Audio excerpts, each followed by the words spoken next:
ये टोक्यो में एक उजला धूप वाला दिन था। नोबिता हमेशा की तरह स्कूल के लिए लेट हो रहा था।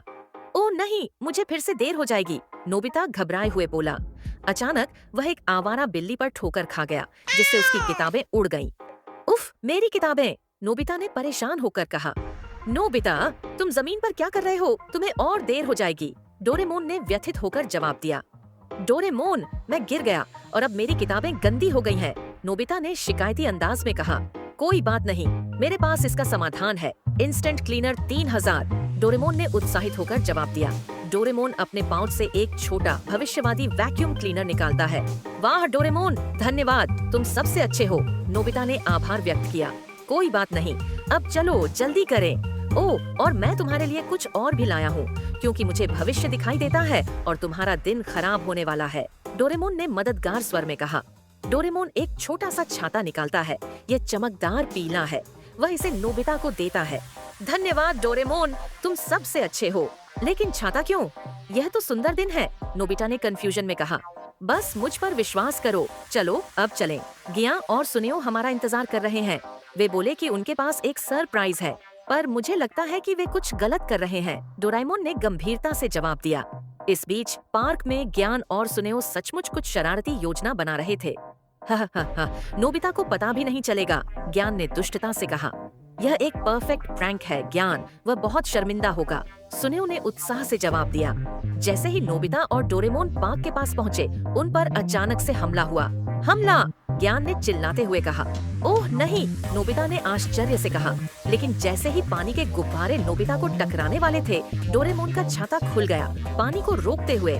वाह, धन्यवाद डोरेमोन, नोबिता ने राहत भरे स्वर में कहा। क्या? सुनियो ने हैरानी से पूछा। नाइंसाफी, जियान ने गुस्से में कहा। देखा नोबिता, मैंने तुमसे कहा था तुम्हें यह जरूरत होगी। अब चलो हम उन्हें सबक सिखाते हैं, डोरेमोन ने मस्ती भरे स्वर में कहा। डोरेमोन अपने पाउच से एक और गैजेट निकालता है। डबल साइज रे चालू करो, डोरेमोन ने उत्साह से कहा। रे ज्ञान और सुनेओ पर लगती है और उन्हें उनके आकार से दुगुना बड़ा बना देती है। अरे क्या हो रहा है? ज्ञान ने उलझन भरे स्वर में पूछा।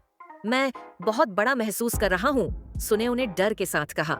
वाह डोरेमोन, वे बहुत बड़े हो गए हैं, नोबिता ने आश्चर्य से कहा। अब समय है थोड़ी मस्ती का, लेकिन उन्हें बहुत ज्यादा दुख न पहुंचाए, डोरेमोन ने खेल खेल में कहा। नोबिता आत्मविश्वास की एक दुर्लभ लहर से प्रेरित होकर ज्ञान द्वारा छोड़े गए एक विशाल पानी के गुब्बारे को उठाता है। यह आपके लिए है ज्ञान, नोबिता ने दृढ़ संकल्प के साथ कहा। पानी का गुब्बारा फटता है, ज्ञान को सिर से पैर तक भिगो देता है। अरे ये मजेदार नहीं है, ज्ञान ने झुंझलाहट में कहा।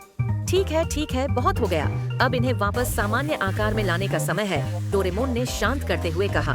डोरेमोन डबल साइज रे के प्रभाव को उलट देता है।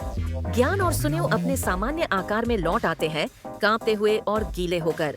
ठीक है, हमें माफ कर दो नोबिता, सुनेओ ने पछतावे के साथ कहा।